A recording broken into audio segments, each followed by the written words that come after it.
Ayan, magdungag tamis isang kaldero ng nangka. Mura man magpakanon ng tanan kasalingan.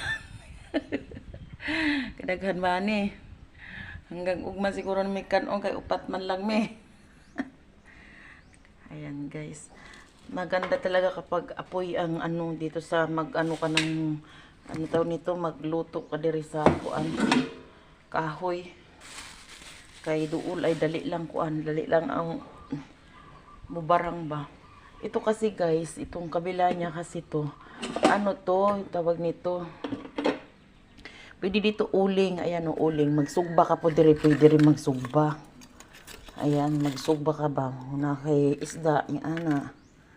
May lagayan to na ewan ko saan napunta kasi. Siguro po kasi kami dito, kahoy. Ayun, meron pa akong kawali. Iba kasi yung mga panggamit ko sa gasol kasi. Mga uling naman diri sa kuan kaldero. Ayan guys, ito. Ano to? Maraming pwedeng gawin dito. Galing pa to Ilocos. Yan. Napakatibay nito. Magtatatlong taon na. Sa Ilocos to galing. Binili ng biyanan ko. Ayan, lupos yan galing. Napakabigat. Kulor ilang kayang simento ang ginawa dito. Kaya yan. Sabagay medyo matagal na rin talaga. Hindi siya nagbago. Ganon pa rin. Ayan. Dahil wala tayong isugba.